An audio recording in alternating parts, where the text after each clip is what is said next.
c'est quelqu'un qui, au fond, travaille souvent le papier découpé, auquel il ajoute, par exemple, une ligne sur un mur.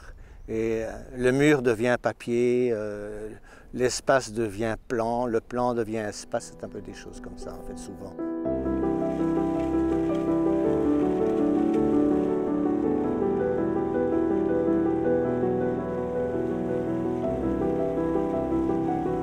Je me suis promené dans le parc et quand j'ai vu cette grande fontaine, c'était assez évident tout de suite.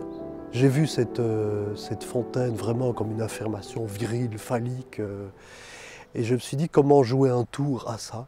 Et l'idée très simple qui m'est venue, on va moucher la chandelle. On va moucher, non, on va faire comme avec la fontaine, ce qu'on fait avec une chandelle, on va moucher la fontaine.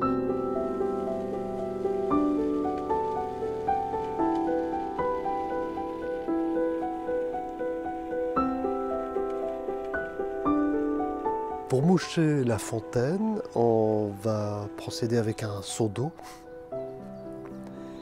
Et donc le seau d'eau est posé sur la fontaine, tendu par 4 cordes qui doivent faire 25 mètres chacune.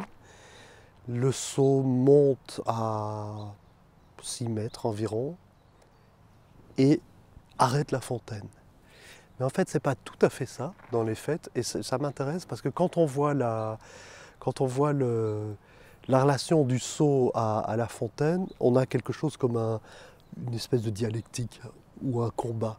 C'est-à-dire, c'est quand même la force de la fontaine qui permet au seau de venir se poser dessus pour l'arrêter. Et donc il y a un paradoxe.